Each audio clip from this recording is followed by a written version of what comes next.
Merci pour la fidélité renouvelée au reflet de Kinshasa. Kin 24, votre chaîne, et c'est l'heure de notre page rétrospective de la semaine, une occasion pour vous permettre de vous ressourcer par rapport à l'actualité chaude de la semaine.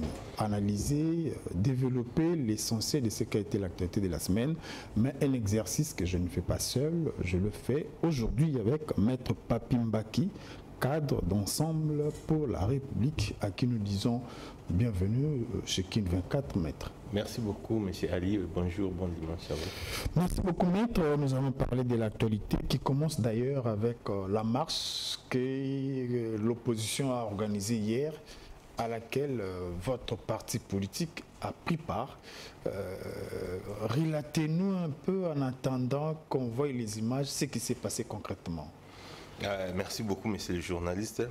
Je pense qu'il était vraiment grand temps pour que cette coalition, même en termes d'action, c'est-à-dire en termes de la marche qui a été organisée hier par SID, Ensemble pour la République de Moïse Katumbi et LGD de monsieur Matata Mponyo, c'était une réussite, en tout cas sans précédent.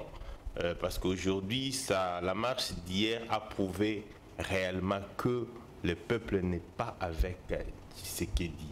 Je ne voulais pas dire n'est plus parce qu'il n'a jamais été avec lui. Donc le peuple n'est pas avec Tshisekedi, surtout à Kinshasa, où quand nous marchions, vous sentez que, nonobstant les membres de nos différents partis, mais il y a eu aussi même cette conscience nationale qui a fait que la population, en tout cas quand il s'est rendu compte que c'était la marche organisée par l'opposition contre les accords signés par M. Félix Tshisekedi, pour soutenir les FARDC. Et bref, dans cette marche-là, en réalité, et quand vous y êtes, vous ne sentez pas seulement contre les FARDC. En réalité, c'était une marche parce que nous avions vu des mamans qui venaient vers Martin Fayoulou avec des légumes pour leur montrer. Je vis une maman qui avait une botte d'oseille qui lui montrait en disant qu'à même le prix, c'est 500 francs aujourd'hui. Hier, c'était 200, quelque chose comme ça.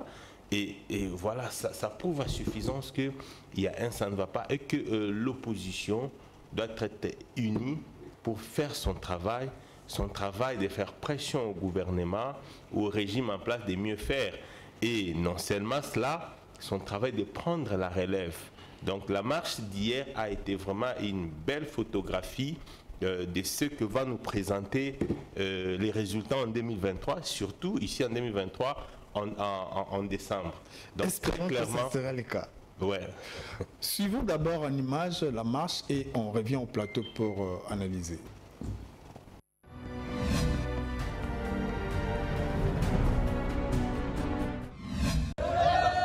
Drapeaux et calicombes, chants, c'est l'ambiance qu'a vécu ce samedi dans les rues de la capitale Kinshasa.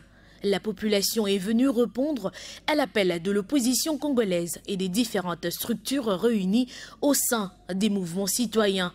Objectif, soutenir les forces armées de la République démocratique du Congo qui se battent pour sauvegarder l'intégrité nationale et dire en même temps non à l'agression rwandaise sous couvert du M23. Martin Fayoulou, Matata Mponyo, les représentants de Moïse Katumbi ont péché, bref, tous n'avaient qu'un seul message, le retour de la paix en RDC. Du rond-point Gaba, passant par les communes de Lemba et Limité, cette marche a chuté dans la commune de Kalamou. C'est devant le stade de Tata Raphaël qu'un meeting de sensibilisation sur le patriotisme a été tenu. Prenons la parole. Martin Fayoulou, président de l'ESID et coordonnateur de la Mouka, a remercié la police pour son travail remarquable dans le maintien de l'ordre.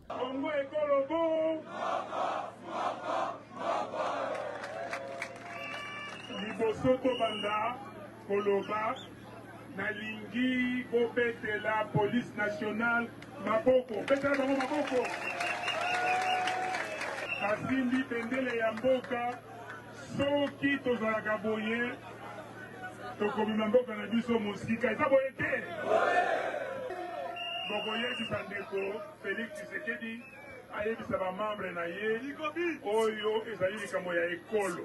Le coordonnateur de la Mouka a ensuite présenté les différentes parties prenantes de cette marche.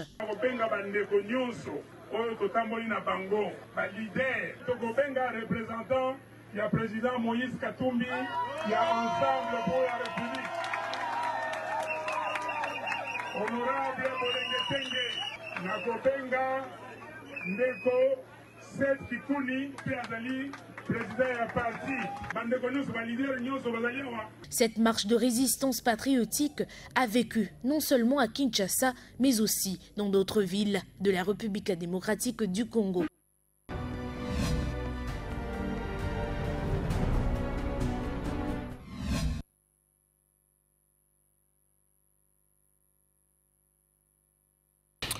Maître, vous avez suivi avec nous en image la marche d'hier, carton plein pour l'opposition congolaise. Mais est-ce que vous pensez que ces débuts confirment la fin? Parce que nous savons comment ça commence, mais à la dernière minute, chacun prend sa direction et il est toujours difficile d'aboutir à un compromis jusqu'à la dernière minute. Bon, vous savez, la classe politique congolaise, c'est une classe qui est plurielle. Ce qui fait que dans ces pays, il sera toujours difficile de gagner seul. Il sera toujours difficile de battre un président en fonction seul. Donc, il faut toujours se coaliser. Ce qui fait que, vous avez vu en 2018, la coalition a fait que Chadari n'est pas passé. Cette coalition a fait que Martin Fayulu gagne les élections. Dans la théorie. Nonobstant la publication par la Cour constitutionnelle des résultats en faveur de Tshisekedi, bon, aujourd'hui on connaît quand même les réalités. Nanga l'a dit, et Macron l'a dit en d'autres termes. Donc je disais que aujourd'hui il faut une coalition et je crois en cette coalition. Je crois en cette coalition. Je pense que tous les leaders hier étaient unanimes d'accord qu'il faut une coalition pour vaincre les régimes en place. Parce que vous savez, même la population tient à une coalition au niveau de l'opposition. La population est consciente que dès lors que l'opposition est unie, en tout cas, dites-vous qu'on va battre les régimes en place. Parce que souvent les régimes qui utilisent les moyens de l'État pour des fins privées, c'est-à-dire les candidats, par exemple, président de la République sortant, Félix Tshisekedi, qui qu'il sera peut-être, bien sûr. Alors, ce qui fait que cette union est très importante. Et moi, je crois que ça ira. Et ce n'est que le début. Je sais qu'il y a d'autres partis de l'opposition qui vont encore nous rejoindre. Parce que, vous savez, déjà hier, avec ce qu'on a fait avec déjà les 3 partis politiques, et il faut aussi vous dire que je pense que beaucoup de gens n'ont pas cru en cette marche. Même du point de vue, on n'a pas eu suffisamment de temps pour communiquer. Mais les résultats étaient vraiment plus qu'à la hauteur. Et donc, la marche qui suit, je sais qu'il y aura des marches parce qu'il y a beaucoup de problèmes au niveau de la société congolaise.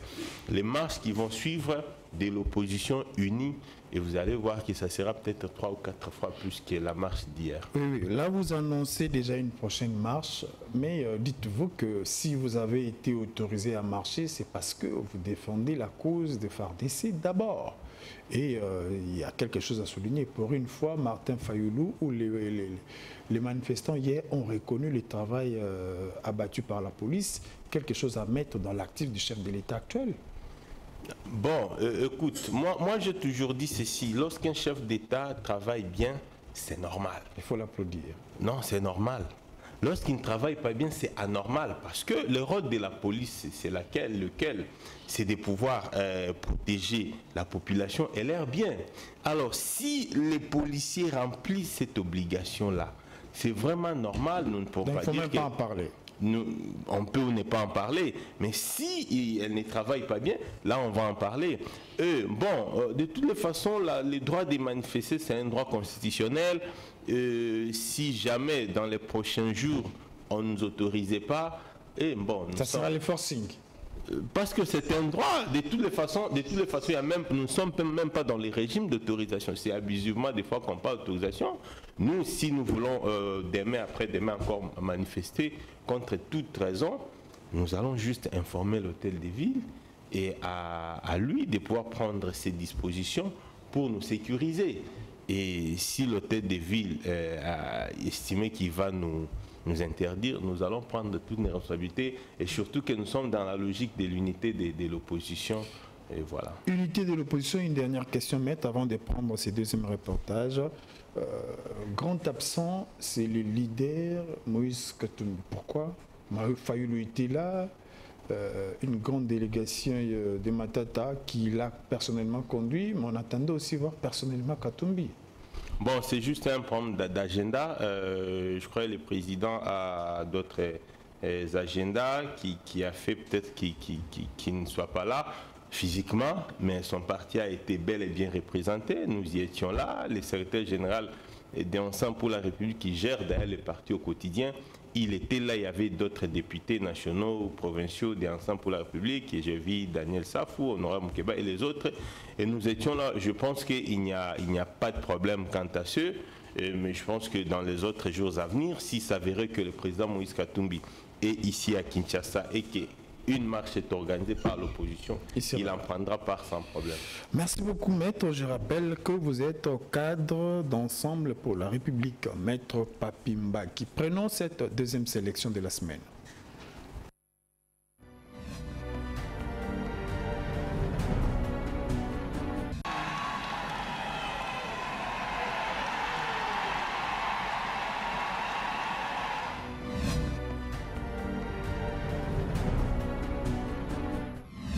Ayant placé l'amélioration de la bonne gouvernance et l'assainissement de toutes les structures des finances de l'État dans ses priorités, Félix-Antoine Tshisekedi a pris part à un double événement lors de la rentrée judiciaire de la Cour des comptes. Celui de recevoir le rapport public de la Cour des comptes pour les exercices 2020 et 2021 et la publication de l'extrait du rôle conformément à la loi des finances. C'est le premier président de la Cour des comptes, Jimmy Munganga, qui a donné le go de ses assises, suivi du réquisitoire du procureur général de la Cour des comptes. Ce dernier a remercié Félix Tshisekedi d'avoir rehaussé sa présence à cette cérémonie. Il a également rappelé l'historique et les différents rôles de la Cour des comptes qui sont, entre autres, les contrôles des finances juridictionnelles et extra-juridictionnelles des entreprises de l'État. Prenant la parole pour clôturer cette cérémonie, le premier président de la Cour des comptes a dans un ton ferme dénoncé les fautes de gestion et la corruption qui sont des maux qui freinent le décollage de la République démocratique du Congo. Étant indépendante, la Cour des comptes, qui relève de l'Assemblée nationale, a également remis la copie du rapport annuel et public au président des deux chambres du Parlement et au Premier ministre, tous présents à cette cérémonie.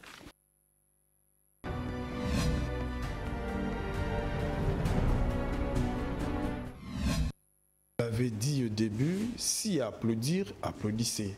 S'il y a à dénoncer, dénonçons. Ici, les chefs de l'État donnent encore le pouvoir à la Cour des comptes, ce qui n'a pas été le cas avec ses prédécesseurs. C'est quelque chose à féliciter. Bon, le constat, c'est que la Cour des comptes a ouvert son entrée judiciaire, ce qui est une bonne chose du point de vue texte. Mais vous savez, aujourd'hui, la Cour des comptes est là, ou va bientôt commencer son travail. Nous avons l'IGF qui est là. Nous avons les cours et tribunaux qui sont là. Mais est-ce qu'aujourd'hui, il n'y a pas la corruption? La corruption est là. Est-ce qu'aujourd'hui, il n'y a pas de détournements? Les détournements est là. Même aux États-Unis, même en France, il y a des détournements. Il y a la oui, mais maintenant, le vrai problème, c'est dans la punissabilité. Parce que moi, des fois, au départ, je disais, l'IGF ne sera fort que, ou ses actions ne seront fortes que, si jamais ils aboutissaient à un jugement et condamnation. Alors si par exemple l'IGF peut faire le bruit comme il fait là aujourd'hui, des fois au-delà même de ses missions, il peut le faire, mais si on n'arrivait pas à mettre la main sur les coupables, les présumés coupables, à les juger, à les condamner s'il y a lieu, je vous dis, l'IGF, la Cour des comptes, les cours et tribunaux, en tout cas, je vous dis, il n'y aura rien de spécial. Et donc, ici, je voulais simplement dire que, même si on met la Cour des comptes, il faut que cette Cour vive réellement son indépendance. Parce que la difficulté, c'est que vous avez un régime, comme partout ailleurs, ce qui est normal, qui a son gouvernement à lui. Parce que ici, qui détourne en fait, ce n'est pas moi, les Papimba, qui est un individu, je ne suis pas un fonctionnaire de l'État. Ce sont les fonctionnaires de l'État ou les agents de l'État ou les assimilés qui détournent. Et ici, nous avons les agents de l'État qui sont des ministres, par exemple. Nous avons les mandataires publics aujourd'hui qui sont désignés ou nommés via quota parti politique. Alors, donc, si détournement, corruption peuvent y avoir lieu, en principal, c'est dans les chefs de ces différentes personnalités.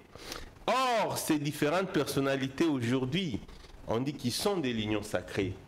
Et donc, la difficulté, c'est qu'on ne sait pas mettre la main sur X personnes parce qu'il a une forte base chez lui en Ngandajika, une forte base chez lui à l'Équateur, parce que si on met la main sur lui, on va perdre son électorat.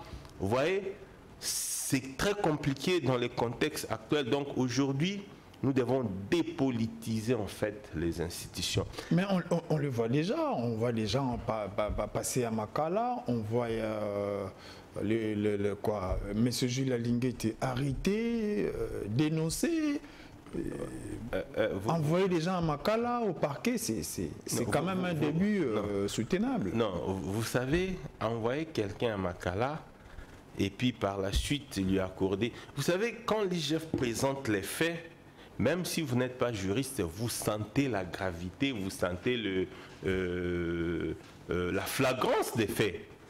Mais par la suite, la manière dont les dossiers est traité, vous sentez un certain nombre de légèreté. Et on arrive à acquitter. Regardez comment est-ce qu'on a les dossiers des Téni aujourd'hui. Et c'est parti comme ça. Parce qu'en fait, ici, le vrai problème, c'est que l'IGF fait son travail. Effectivement, il y a des détournements. Si Eteni, par exemple, ce n'est pas lui les détourneurs, c'est qui les détourneurs? Donc on doit être identifié. C'est ça le vrai problème. Ici, vous allez voir, on amène quelqu'un à Makala, tout ça, on les mappe, et puis par la suite, 3-4 mois, on lui accorde la liberté provisoire. Comme si aussi chez nous, la liberté provisoire vaut acquittement, et puis ça n'est fini. Maintenant, quid de ces financements-là? C'est parti où? Prenons les cas, par exemple, du procès Caméré. Le procès Caméré, aujourd'hui, le juge ne l'a pas acquitté parce que l'infraction n'existait pas. Parce qu'il y avait insuffisance de preuves. Ça signifie que les détournements ou corruption et autres, les juges le voient comme ça, mais maintenant ne sait pas le mettre sur la tête des Camérés. Mais si ce n'est pas Caméré, c'est qui? Parce que ce qui est vrai, l'argent est parti. Si ce n'est pas Caméré, c'est qui? Donc, c'est cela le vrai problème. Ces institutions, on veut bien, mais à partir du moment où on ne va pas dépolitiser les institutions, on ne doit pas dépolitiser nos mentales.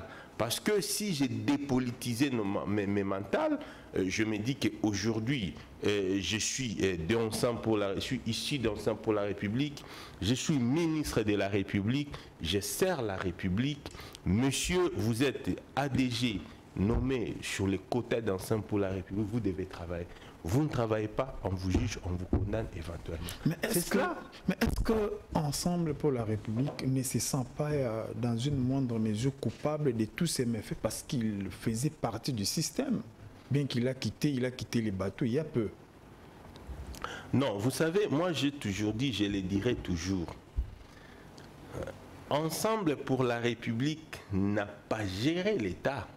C'est le président, il a participé à la gestion. C'est le président de la République qui gère l'État et c'est les ministres en fonction qui gèrent l'État. Et donc, les ministres répondent des obligations du chef du gouvernement et de celui de l'exécutif qui est le président de la République.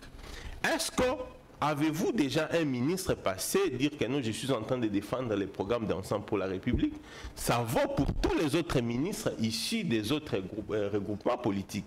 Et donc, à partir du moment où un ministre est issu d'un regroupement politique, il sert l'État, il cesse de servir à sa famille politique du point de vue étatique. Donc il reste au service du président de la République. Mais moi un jour je disais, des fois quand les gens disent bon ok on va partager les bilans, j'ai suivi un jour lorsque nous avons quitté ensemble pour les Unions Sacrées, Kabouya disait que non on va partager les bilans, mais plus loin il a dit que non, les bilans du chef d'État largement positifs. Et donc si le bilan du chef d'État est largement positif, et donc ensemble a aussi contribué à ce bilan positif. C'est cela la logique normale. Mais si c'est négatif, vous dites? Si c'est négatif, c'est aussi dans votre actif. Non, mais non, lui a l'aspect positif. Lui dit que non, ce n'est pas négatif. Ce n'est pas négatif, c'est positif.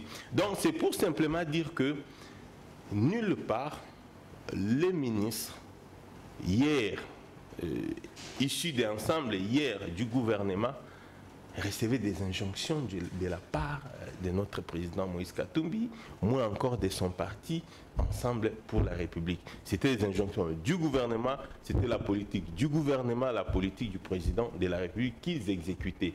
Et donc voilà, la responsabilité, comme on dit, il n'y a pas de mauvaises troupes, que de mauvais chefs. Donc le chef est là, c'est M. Félix Tshisekedi. Merci beaucoup, maître. Nous poursuivons cette page rétrospective avec cette sélection du 8 mars.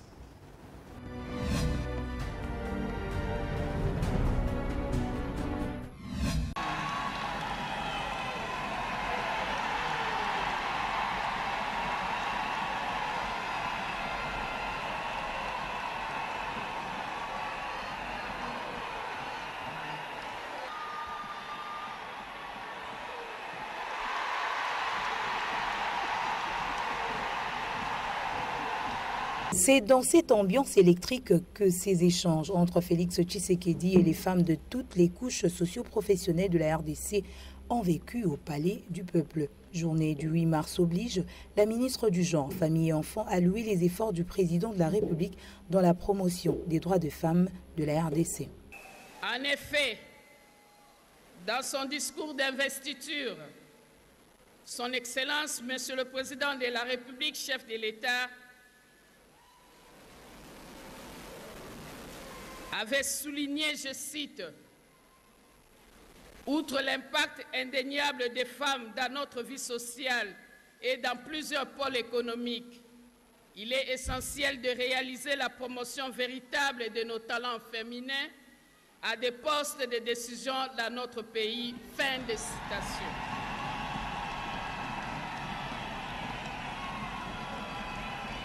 Au cours de ce mois de mars, j'invite toutes les femmes, jeunes filles, à se lever pour appuyer les actions du président de la République et chef de l'État pour mettre fin à ces conflits armés et pour retour définitif de la paix dans l'ensemble du territoire national.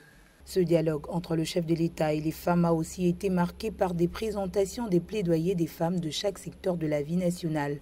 Prenant la parole, le président Félix Tshisekedi a reconnu la situation qui vit la femme congolaise en général et celle de l'Est du pays en particulier. C'est ici le lieu de rendre un vibrant hommage à toutes les femmes congolaises qui se battent contre l'agression dont est victime notre pays par son voisin le Rwanda et de saluer par la même occasion la mémoire de toutes nos filles, jeunes filles et mamans fauchées par la barbarie de nos agresseurs sous couvert du mouvement terroriste du M23 qui sème la désolation et la mort dans notre pays. C'est autour du thème national, l'éducation numérique égalitaire pour la paix et l'autonomisation des femmes et des filles de la RDC, que ce moment d'échange ont eu lieu, une première en République démocratique du Congo.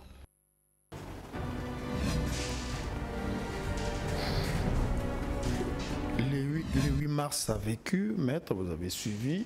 Je ne sais pas si vous avez eu le temps de suivre en direct cette célébration au Palais du Peuple avec les chefs de l'État. Vous avez suivi ça? Je n'ai pas suivi, mais quand même suivi des extraits des réactions des femmes. J'attendais voir ces extraits dans votre reportage. Bon, j'ai compris Les gens essaient de rester plus du point de vue protocolaire. Exemple que vous attendez? Et là où les femmes réclamaient en disant que il y avait hausse des taux des dollars, tout ça. À part ça, c'est plus ça qui avait retenu mon attention. Ça signifiait simplement on ne peut pas promouvoir la femme sans pour autant que cette femme-là ait quelque chose à mettre sur le feu et puis dans sa casserole. Les taux des dollars reflètent en réalité la vie sociale parce que lorsqu'il y a hausse des taux des dollars, ça signifie que ça impacte sur la vie sociale. Et les femmes ont rapporté cela au président de la République. Ce n'est pas un fait bénin. Il fallait pas. Vous savez, la difficulté, c'est que vous savez, dans d'autres pays, à part l'aspect protocolaire, on voit un ministre de genre, tout ça, dire tout ce qu'il peut dire, elle loue plus les actions du président, c'est bien beau. Mais ils sont trop sensibles aux histoires non prévues. Aux réactions, les à côté, voilà, aux réactions non prévues qu'il faille prendre vraiment en considération. Et je vis cela. Je vis le président de la République rendre vibrant hommage aux femmes victimes, aux filles. C'est bien beau. Est-ce que ces femmes-là de l'Est, ces filles qui sont violées, violentées, est-ce qu'il y a un suivi? Est-ce qu'il y a une politique de prise en charge? J'aurais bien voulu que Madame le ministre des Genres dire que non, dans son bilan, dire que voici, le président nous a permis, avec un fonds spécial, de pouvoir encadrer ces femmes-là qui ont été violentées, du point de vue psychologique, voire même matériel, parce que c'est des femmes qui se déplacent, qui laissent leur famille, qui sont dans des hangars, à Goma et autres. Et tout ça, je n'ai pas entendu ça. On est resté seulement du point de vue protocolaire, le président a promis, le président fait ceci, et ce qui fait que on ne peut pas prétendre dire que défendre les droits des femmes, parce que j'ai toujours compris, c'est comme si ici au pays, dans notre pays, les droits de la femme, c'est seulement ces droits-là qui est limité à l'occupation des fonctions décisionnelles. Non, les droits de la femme, c'est ces droits aussi, cette femme qui en réalité est présentée comme un être vulnérable, et ce n'est pas moi. Même quand vous suivez la création du monde, même Dieu lui-même a présenté la femme comme étant un être complément, un être en guillemets vulnérable, c'est-à-dire qui vit aux dépens de l'homme. Et alors, on ne sent pas cette politique-là. Mais maître, vous avez évoqué un aspect relevé, dénoncé par le maman, mais il y a un autre que vous n'avez pas prêté attention peut-être, c'est-à-dire le chef de l'État est assuré de l'électorat féminin en 2023. Ça, vous n'avez pas suivi. Ah, ça ne vous met pas en mal. Voilà, non, vous savez, les élections... J'attendais, j'ai souhaité attendre ça. Non, effectivement, même si je n'ai pas suivi ça, vous savez, la loi électorale aujourd'hui a vraiment donné des avantages, des faveurs pour les femmes. La loi qui veut à ce qu'un parti politique ou un regroupement qui va présenter sur la liste 60% des femmes, il sera exempté des droits, notamment la caution, tout ça. Je veux bien. Mais la crainte, c'est qu'on risque de se retrouver avec des candidatures fantaisistes de beaucoup de femmes, un parti qui n'a rien, qui va prendre des femmes comme ça, vague, et puis ils vous mettent 60%, ils envoient comme ça, et à la fin pour gagner quoi? Je pense que la femme, j'aurais bien voulu que le président de la République dire peut-être que non, le gouvernement a prévu le financement des campagnes de toutes les femmes. Ça, je n'ai pas suivi ça. Et même s'il faut faire ça, ça doit être cristallisé. Et dans une loi, ça doit être au préalable prévu dans les budgets. Et je n'ai pas suivi ça. Et je pense que ne faisons pas des choses seulement pour plaire aux femmes, parce que les femmes sont là. Mais en réalité, ils vont se retrouver dans une difficulté totale. Ça, c'est de deux. Est-ce que l'homme congolais a déjà compris effectivement l'importance de la femme à assumer un certain nombre de fonctions? Ça aussi, il faut y travailler. Ce n'est pas seulement donner cette possibilité-là d'avoir 60% des femmes et les exempter les partis politiques à payer la caution, mais il faut aussi travailler sur l'homme. Parce qu'aujourd'hui, vous allez remarquer que malheureusement c'est comme ça, c'est que Souvent ici chez nous, les femmes ne votent pas femmes. Souvent, généralement, les femmes ne votent pas femmes. L'ennemi de la femme, c'est la femme. Or, l'électorat majoritaire, vous avez les gens, vous avez les femmes. Donc, c'est un travail qui doit être fait progressivement et aussi parce que, imaginez-vous, nous disons que les élections, c'est aussi, il faut avoir des moyens. Vous savez, nous sommes en train de préparer notre électorat, le Kunga, tout ça. Mais je vous dis, ce n'est pas facile. Ce n'est pas le fait, surtout à Kinshasa, ce n'est pas facile, même les conditions d'accessibilité, tout ça, c'est très difficile, il faut avoir des moyens. Pas les moyens pour donner aux gens, c'est vraiment les moyens pour tout ce qui entoure, tout ce qui est électoral. Alors, on va mettre des femmes comme ça, et vous allez les mettre en difficulté, ils vont faire 300, 400, 500 voix.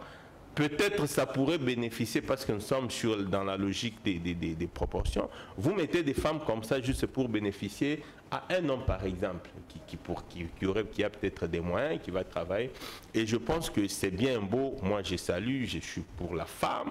J'aime bien la femme congolaise, mais il faudrait que un accompagnement sérieux et progressif. Donc on ne peut pas faire ça seulement aujourd'hui et puis on dit en 2023 on a les résultats. Sinon on va parce que vous savez aussi les élections, c'est que les élections, surtout au niveau des députations, dans la mentalité des gens de l'électorat de la base, il faut postuler et les gagner. Quand vous ne gagnez pas, ils se disent, ah, Mutunabi Soto Votaki, les nôtres, on avait voté l'autre fois, il n'a pas gagné, est-ce que cette fois-ci il va gagner? Donc ça devient des incertitudes. Ça peut aussi jouer en défaveur. En défaveur encore. Donc c'est un peu ça, la femme doit être encadrée, et surtout la femme de l'Est, il faut un accompagnement matériel, psychique, psychologique. Dire seulement que la femme, rendre vibrant hommage, tout ça. Vous êtes journaliste, et je sais que vous avez déjà été à l'Est là-bas, il faut y descendre. Vous allez voir que tout ce qu'on dit à la télévision ici au Palais du Peuple, c'est limite là, mais là-bas, ils vivent autre chose. Merci beaucoup. Chutons avec ces deux dernières sélections du mardi 7 mars.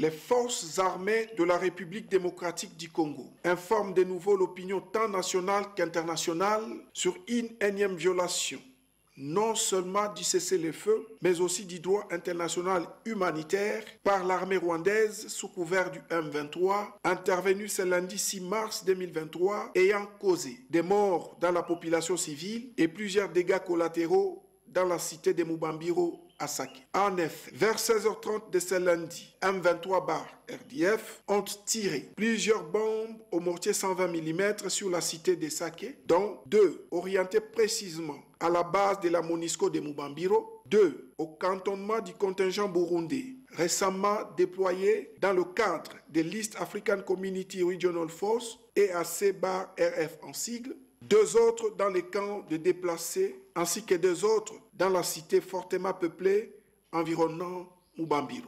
Cet agissement barbare et terroriste a causé des dégâts dont voici les bilans provisoires. 3 personnes mortes, dont 2 sur place et une autre à l'hôpital. 7 personnes gravement blessées, dont 6 internées actuellement à l'hôpital Sebeka Ndoshu et une à l'hôpital général de référence de Goma, une maison complètement détruite à Sake. Toutefois, en vue de protéger l'intégrité nationale et de mettre notre population à l'abri des actes terroristes du M23/RDF, les forces armées de la République démocratique du Congo se réservent le droit de répondre à toutes ces attaques à répétition, d'où qu'elles viennent et quoi qu'elles en coûtent. Faites à Goma le 7 mars 2023.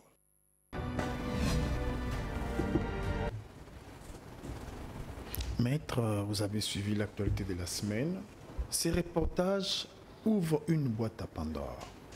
C'est-à-dire, il y a les non-respects de cessez-le-feu, pourtant annoncé par Macron. Et ça arrive malheureusement alors qu'une délégation du Conseil des Nations Unies s'y trouve à Goma. Entre-temps, le gouvernement reste, si je peux le dire, passif. Quelle lecture faites-vous de cette situation? On va continuer à pleurnicher, on va continuer à constater. Qu'est-ce qu'on doit faire? Vous savez, même quand les porte-paroles militaires, je crois, les généraux, les militaires qui étaient les colonels qui étaient en train de lire, vous sentez qu'il est fait protocolairement. Vous savez, les militaires, même quand ils se battent au front, ils savent réellement que non, nous allons gagner, nous n'allons pas gagner. Ils savent que non, dans cette histoire, il y a peut-être une main noire des politiques.